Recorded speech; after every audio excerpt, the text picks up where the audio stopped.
करारामुळे या ठिकाणी आपल्याला युद्ध थांबावं लागलं आणि जिंकलेला प्रांत हा सोडावा लागला आणि त्यामध्ये ही जे काय आपण जिंकलेला प्रांत सोडतो याची खंत लाल बहादूरला लागली आणि त्यांनी स्वतःचे प्राण आपण विसरलो. तास्कंदमध्ये हृदयविकार आणि त्यांना मृत्यू आला, हा का आला आपण कधीच विचार केला नाही की लाल बहादूर शास्त्री देशासाठी काँग्रेसचे नेते केले. त्यानंतर इंदिरा गांधी आल्या. खलिस्तानची निर्मिती होऊ नये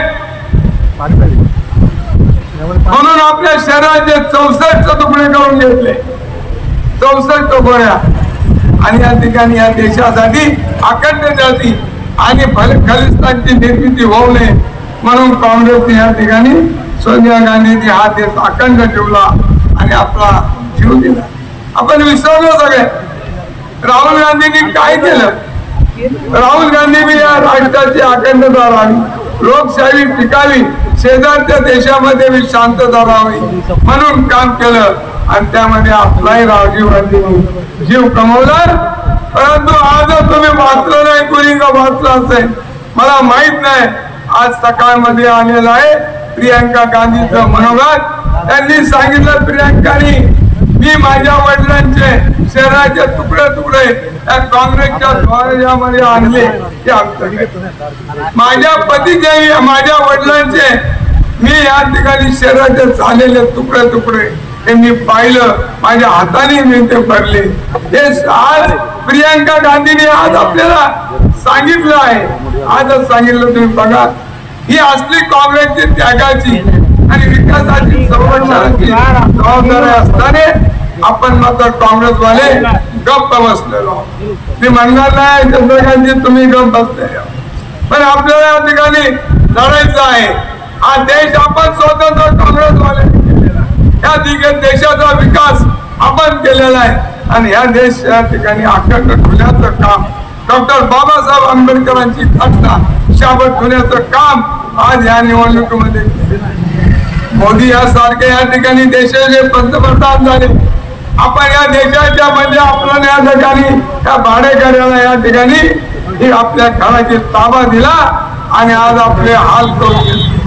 मोदीचं काय सांगायचं? इथे 10-15 महिला आमचा नाना असेल, चंद्रकांतजी असेल, महिलांचा संजयजी असेल, महिलांचा सन्मान करतात आणि यांनी मात्र मोदींनी आई बापाने लग्न करून दिलेली पत्नी तिला सोडून दिलं का आज मी ती एकटीच राहते. मग आपल्याला पतीचा या ठिकाणी कसा पती असावा तर पत्नीचा सांभाळ करणारा असावा, संसार करणारा असावा. त्या माणसाने कधी संसार केला नाही त्याच्या हातात पुन्हा सरकार द्यायचं का ही खरी काळजी आहे. त्याला बायको सांभाळता येत नाही त्याच्या हातामध्ये सरकार द्यायचं का? किंवा त्यापेक्षा मी सांगतो की आपल्या आईचं भांडवल त्या नोटाबंदीच्या वेळामध्ये आईला बँकेच्या लाईनीमध्ये उभा करून फोटो करून चेक प्रसिद्ध करणारा आईचं या ठिकाणी भांडवल करणाऱ्या पंतप्रधानाला आपण सत्य वाटवणार. म्हणून मित्रांनो आज आपल्याला आघाडी करायची पाळी आली. आपल्या शिवसेनेचे या ठिकाणी चांगले वक्ते बोलले, त्यांचं मी मनापासून कौतुक करतो. आम्ही बाळासाहेब ठाकरेंचे आदर करणारे आहोत. 1977 साली बाळासाहेब ठाकरेंनी इंदिरा गांधीला ज्या वेळेला आणीबाणीमध्ये पाठिंबा या देशामध्ये पहिला कोणी दिला असेल तर बाळासाहेब ठाकरेंनी दिला. त्यांनी आम्हाला काँग्रेसवाल्यांना जाणीव आहे म्हणून बाळासाहेब ठाकरे आमच्या या ठिकाणी आदर्श आम्ही विसरणार नाही. आम आदमीच्या या ठिकाणी चांगलं काम करतात, चांगल्या या ठिकाणी सांगायला जातात. आज वाईट वाटतं या ठिकाणी दिल्लीचा मुख्यमंत्री आज त्याला जेलमध्ये ठेवलं आणि या ठिकाणी असे कोणतं की मुख्यमंत्र्याला काँग्रेसच्या काळामध्ये कोणत्याही विरोधी असू दे कसाही बोलू द्या काय बी काम करू द्या पण कधी त्याला तुरुंगात टाकलं नाही. आणि केवळ त्या मोदी सरकार यावं, मोदी कधी स्वतःला म्हणत नाही की बीजेपीचं सरकार यावं, मोदीचं सरकार यावं, मोदीची गॅरंटी एवढ्याच नावाने प्रचार चालतो. आपल्याला मात्र या भारत मातेला वाचवण्याकरता या हिंदुस्थानच्या या ठिकाणी संरक्षण करण्याकरता आणि आज जो जातीवाद चाललाय, धर्मवाद चाललाय, घटनेचे तुकडे करण्याचा प्रयत्न पाहत आहे, त्या सरकारला थांबवलं हे तुमचं आणि माझं या ठिकाणी कर्तव्य आहे.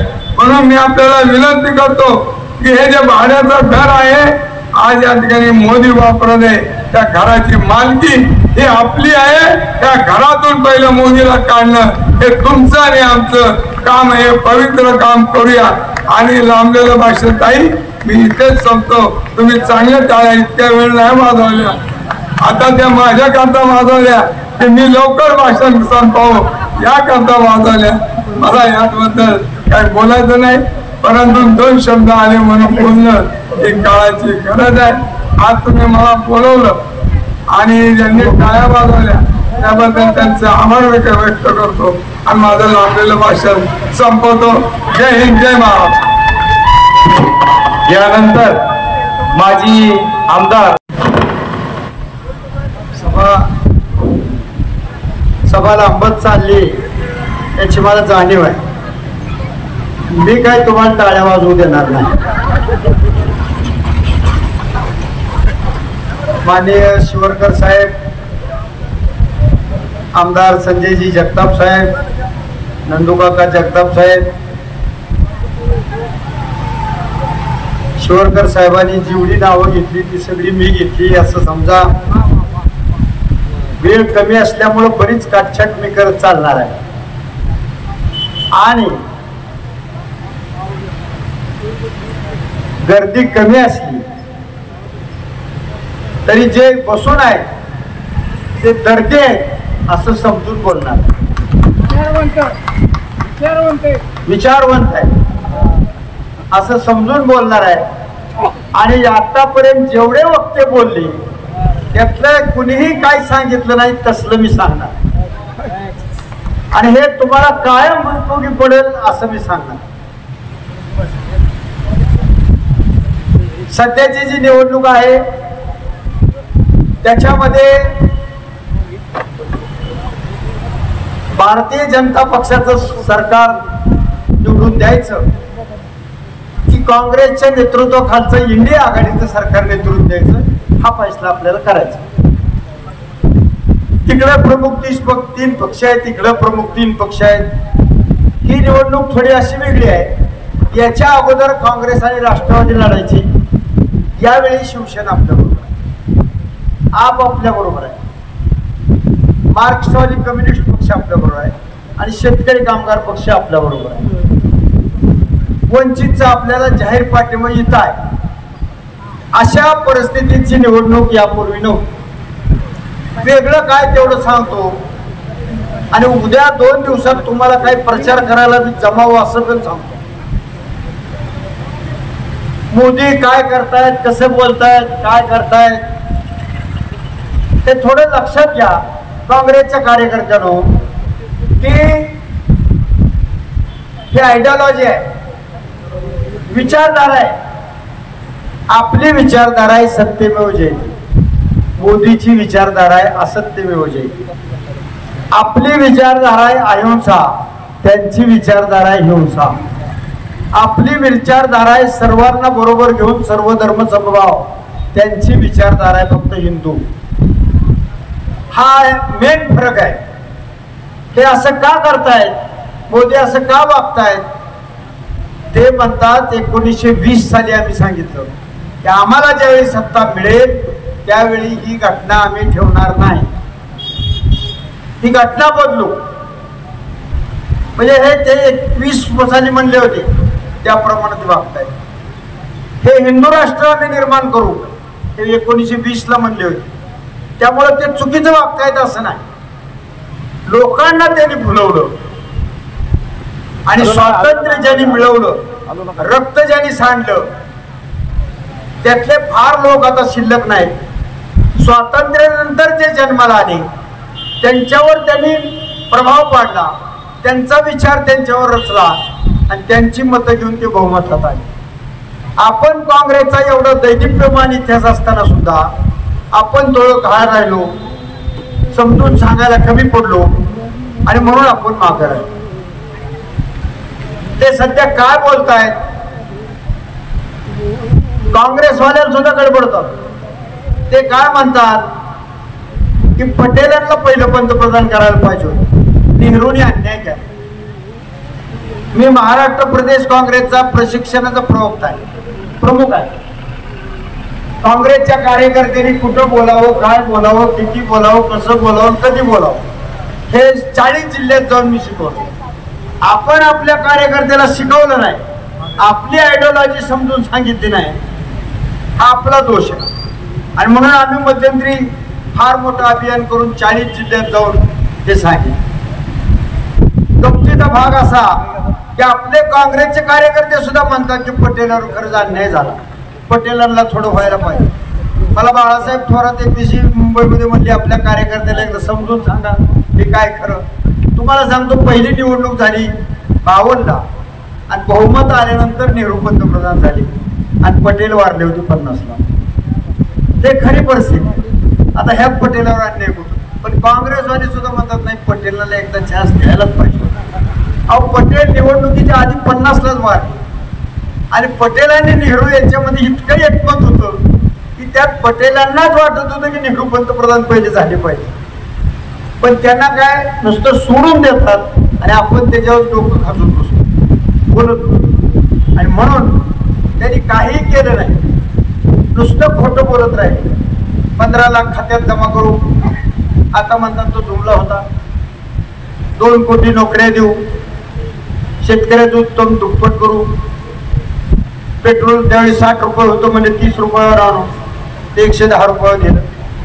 गॅस सिलेंडर त्यावेळी 300 रुपयाला होता, तो 1100ला गेला. आपण लोक विसरतात आणि म्हणून लोकांना खोटंच बोलायचं असतं आणि खोटं बोलून मतं घ्यायची आणि मिळालेली सत्ता पुन्हा सोडायची नाही, ही त्यांची आयडिओलॉजी आहे. ते म्हणतात आमच्या RSSची ती शिकवणच आहे आम्हाला, असंच करायचं. स्वातंत्र्य चळवळीत हे इंग्रजांवर होते. 100 वर्ष भारताला स्वातंत्र्य नको म्हणून हे भाजप म्हणत होते अजून 100 वर्षांनी आम्हाला स्वातंत्र्य पाहिजे. चले जाव चळवळ मुळीत RSSने काढली आणि आज देशात सत्ता आली, सरकार बंद वाटलं की लोकांना काही सांगून सत्तेवर आली आणि सगळ्यात नेहरूंनी केलेल्या कंपन्या विकताय. रेल्वे विकली, सगळ्या विमान कंपन्या विकल्या. कुठल्याही विमान कंपनी अदानीचं नाव आहे. LIC कंपनी विकली, मोठ्या मोठ्या कंपन्या विकताय. आणि याच्या सगळ्यामध्ये अदानी बरोबर मोदीची नेमकी पार्टनरशिप आहे. हे नीट लक्षात ठेवा. हा देश कोणीकडे घेऊन चालले हे लक्षात ठेवा. म्हणून आपण सगळ्यांनी त्या दृष्टीने प्रयत्न केला पाहिजे. आपण व्यवस्थित समजून घे. शेतकऱ्याच्या बाबतीमध्ये बोलतात, सांगतात एक, बोलतात दुसरंच आणि सगळ्याला पण. मुख्यमंत्र्याला जेलमध्ये एका नाही, सोरेनलाही टाकलंय आणि दिल्लीच्या मुख्यमंत्री उचलायचं, दिल्ली जेलमध्ये टाकायचं. पण काय कारण? काही कारण नाही. अरविंद केजरीवालांनी 100 कोटी रुपये आमच्याला मागितले असं एक जण कोणतरी म्हणला, तेवढ्यावर जेलमध्ये. आणि म्हणून बंधून आपण सगळ्यांनी हे केलं पाहिजे. इलेक्ट्रॉनिक बॉन्ड केले, हिंदुत्व म्हणतात. गाईचं मांस शिकणाऱ्या कंपनीकडनं 450 कोटी रुपये इलेक्शनला घेतले. पाकिस्तानला नावं ठेवतात. पाकिस्तानच्या 6 कंपन्यांनी भारतीय जनता पक्षाला इलेक्शनला खर्चायला पैसे दिले. हिंदुत्वाच्या गप्पा सांगतात. हे सगळं वेगळे हिंदुत्व आहे. नेमकं हिंदुत्वाचा अर्थ यांना माहित नाही. हिंदुत्व म्हणजे काही सांगत नाहीत, नुसतं हिंदुत्व म्हणायचं, अजिबात कोणाला काही बोलू द्यायचं नाही. अशा पद्धतीनं महिलांच्या बाबतीत आम्ही चांगलं धोरण आणून एवढं म्हणायचं. मणिपूरला 2 महिलाची लग्न दिंड काढली, तिकडे पंतप्रधान कधी बघायला गेले नाही. त्याच्याबद्दल एक शब्द बोलले नाही, त्याच्याबद्दल सहानुभूती व्यक्त नाही, त्याच्याबद्दल संसदेमध्ये दुःख सुद्धा व्यक्त केलं नाही. ज्या मिडल पैलवान महिलांनी मिळवलं होतं त्याला मिडल मिळालं तर चहा प्या घरी बोलवलं. माझ्या मुली घरी आल्या आहेत असं म्हणले. आणि ज्यावेळी त्याच्यावर लैंगिक अत्याचार झाले, 3 महिने त्याने उपोषण धरलं, तर त्या मुलींना पळवून लावता येईल अशा प्रकारचे तिथं दंगली घडवल्या. शेवटपर्यंत त्यांचं कधीच ऐकून घेतलं नाही हे महिलांचं धोरण. आणि म्हणून बंधूंनो नीट लक्षात घ्या, निवडणूक आयोग आज कशा प्रकारे वागतो. शरद पवारांनी निर्माण केलेला राष्ट्रवादी पक्ष घड्याळ अजित पवार आणि ठाकरेंनी निर्माण केलेला शिवसेना पक्ष धनुष्यबाण शिंदे. हे कसं चाललंय? उद्या तुमचं घर आणि जमीन सुद्धा जर दुसऱ्याला दिली तर तुम्हाला कसं वाटेल? आणि त्यामुळं हे साधन आहे, हे पक्ष फोडले म्हणून हसू येत आपल्याला. पण सध्या शरद पवार साहेब आणि उद्धव ठाकरे यांच्याबद्दल प्रचंड सहानुभूती आहे.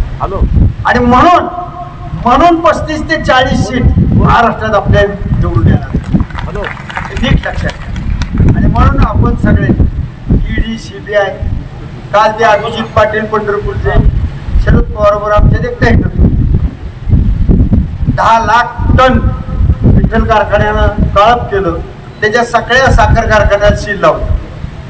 आणि ते अभिजित पाटील संध्याकाळी देवेंद्र फडणवीसला भेटले, भाजपचं काम करतो म्हणले. दुसऱ्या दिवशी सकाळी 7 वाजता सील काढण्यात आलं लगेच. म्हणजे जाणून बुजून हा जो सत्तेचा वापर आहे, गैरवापर असं कधी काँग्रेसच्या राज्यात घडलं नव्हतं, यापूर्वी कधीही घडलं नाही. पण या 10 वर्षामध्ये ते घडत आहे. आज शेतकऱ्यांच्या मालाला बंदी, साखर निर्यातीला बंदी, त्यामुळे उसाला दर नाही. इथेनॉल बंदी, त्यामुळं शेतकरी अडचणीत आला. कांद्याच्या निर्यातीला बंदी, काल कांद्याला परवानगी दिली, फक्त पांढरा कांदा गुजरातचा. असं कधीही देशात घडलं नव्हतं की एका राज्यातल्या कांद्याला फक्त निर्यात परवानगी. पांढरा महाराष्ट्रातही कांदा आहे, तर महाराष्ट्रातल्या कांद्याला निर्यात नाही, त्याच्यावर बंदी. आणि गुजरातला फक्त परवानगी. काल 99,150 टन कांद्याला परवानगी दिली. हा आकडा आला कुठून? आम्ही विचारलं हा आकडा कुठून आला? हा आकडा असा आला की गुजरातच्या व्यापाऱ्यांनी महाराष्ट्रातला 99,150 टन कांदा खरेदी केला, तो कंटेनर मध्ये भरला आणि ते कंटेनर सगळे बोटीत भरून तयार आहे. आणि तेवढ्याच निर्यात बंदी, ती बोट हल्ली निर्यात बंदी. हे फायदा सगळा व्यापाऱ्याला. आणि म्हणून अदानी, अंबानी आणि 22 लोक यांच्याकरता मोदी काम करतात. विजय मल्ल्या हे सगळे. आणि ह्या 22 लोकांचं 16 लाख कोटी कर्ज माफ केलं. आणि पवार साहेबांनी जे कर्ज माफ केलं शेतकऱ्यांना ते फक्त 70,000 कोटी. नीट विचार करा, व्यापाऱ्यांना 16 लाख कोटी 22 लोकांचं कर्ज माफ केलं ह्या मोदींनी. आणि शेतकऱ्याचं कर्ज होतं. मग कुणीकडे चाललाय देश याचा फक्त तुलनात्मक तुमच्या डोक्यात विचार व्हावा, एवढंच मी तुम्हाला सांगतो. आता खतावर 18%, 1 लाख रुपयाचा पण खत घेतो, 18,000 GST. हॉटेलमध्ये जेवला त्याला GST, भाताचं पाकिट घेतलं त्याला GST. अन्न पदार्थावर कधीही GST नव्हता, त्यांनी GST लावला. आणि आपले 1 लाख रुपये खाता शेतकऱ्यांनी घेतलं की 16,000 टॅक्स घ्यायचा आणि त्यातले 6,000 त्याला पाठवायचे. आणि त्याला फोन करून ती मुलगी विचारते 16,000 आले का? मोदीने दिले बरं का, मतदान मोदीला करा. काही शेतकरी म्हणजे आमचे 18,000 घेतले, त्यातले 6,000 देतात आणि आम्हाला पुन्हा मत मागता. हे सगळं फुल आहे, फसवायचं सगळं, बनवायचं. आम्ही असं म्हणलोच नव्हतं. आणि मग ते इलेक्शनमध्ये खोटं बोलावंच लागतं, असं बोलायचं. आणि म्हणून बंधूंनो, आपण सगळ्यांनी हुकुमशाहीकडे ही राजवट चाललेली आहे सगळं. आणि म्हणून आपण सगळ्यांनी त्या दृष्टीने विचार करून यावेळी मतदान करण्याची गरज. सध्या राष्ट्रवादी काँग्रेस आहे, सोलापूरमध्ये काँग्रेस आहे, चौकट चांगलं वातावरण. माड्यात सुद्धा आम्ही माडा मतदारसंघात येतो अकलूज, तर तिथं सुद्धा चांगल्या प्रकारानं तुतारी निवडून येईल अशी चित्र आहे. इथंही तुतारी निवडून येईल असंच चित्र आहे. देशामध्ये बदल घडतोय. मी तुम्हाला आज सांगतो, या लोकसभेच्या निवडणुकीत निश्चितपणे मोदीचा पराभव होणार आहे. आणि आमदार साहेब तुमच्या माहितीसाठी सांगतो, 1 महिना ते 1.5 महिन्यामध्ये विधानसभा निवडणुका लागतात. कारण निवडणुका झाल्याबरोबर हे सरकार राहणारच नाही. अजितदादाचं एकही सीट निवडून नाही आलं तर अजितदादा तिकडे राहणारच नाही, त्याचं सीट येणारच नाही आणि ते तिकडे राहणारही नाही. तीच अवस्था शिंदेची आहे. शिंदे आणि अजितदादाला त्यांनी जेवढ्या सीट दिल्या त्या आज गेल्या म्हणून सांगतात. इतकं ते साधं साधं गणित आहे. आणि म्हणून प्रचंड सहानुभूती. आणि आता काँग्रेसनं जाहीरनाम्यामध्ये 7 जनगणना करण्याचं आश्वासन दिलंय. शेतकऱ्याला त्याच्या किमतीप्रमाणे हमी भाव होईल आणि 1 नंबरचा सन्मान या राष्ट्रामध्ये शेतकऱ्याचा होईल असं सांगितलंय. 30,000 नोकऱ्या, ज्या जास्त काही बोलायचं नाही, पण 30,000 नोकऱ्या महाराष्ट्र शासनामध्ये ज्या आहेत केंद्र सरकारमध्ये त्या ताबडतोब भरल्या जातील. आणि मिलिटरीमध्ये 4 वर्षाकरता जी अग्निपथ योजना केली त्याच्यामध्ये ती रद्द केली जाईल आणि पूर्वीसारखं 30-30 वर्ष मिलिटरीमध्ये सर्व्हिस राहील आणि सर्व सुविधा त्याला मिळतील अशा प्रकारचं धोरण सरकारनं जाहीर केलंय. जास्त वेळ झालाय. जी ताटं बघितल्यावर मी आमदार साहेबाला म्हणलं की ताटं कशासाठी एवढी आहे? ती म्हणले जेवायला आहे. मी म्हणलं लोक सारखी वळवळून मागं ताटाकडे बघते, मग माझ्या लक्षात आलं. आणि म्हणून आता मी जास्त आपला अंत पाहणार नाही, पण एकच सांग, या देशामध्ये राजा जनता आहे, मतदार राजा आहे. राजा जागारा, रात्र व्हायची आहे. 7 तारखेला व्यवस्थित मतदान करा. अतिशय साधं, अतिशय सोपं, अतिशय सुटसुटीत, बिन खर्चाचं काम आहे. काही करायचं नाही. सकाळी आंघोळ बिंघोळ करून चहा नाश्ता करायचा, मतदान केंद्रावर लाईनीत जाऊन उभं राहायचं, नीट बघायचं. चित्र लय आहे, 30-36 चित्र आहे. वरून बघितल्यानंतर सापडण्यासाठी 3 नंबरला तुतारी आहे आणि तुतारीचं बटन दाबायचं, तो वाजलं गोई संसदेत गोई. जेवायचं सारखं काय म्हणताय 2 मिनिटात माझ्या आले की लक्षात. तुम्ही सारखं तोंड पुढे हात नेल्याने काय होतं? आज जेवायच्या आधी सुद्धा आपल्याला ते काय म्हणावं लागतं ना, काहीतरी. हा, रामकृष्ण हरे म्हणावं लागतं, पण माझंच नाव राम हरे असल्यामुळं मी ती म्हणत नाही. तर साधं सोपं सुटसुटीत 3 नंबरचं बटन दाबायचंय आणि अतिशय पवित्र राष्ट्रीय कर्तव्य 7 तारखेला करायचे. आपण ते करावं अशी विनंती करतो. थांबतो. जय हिंद, जय भारत.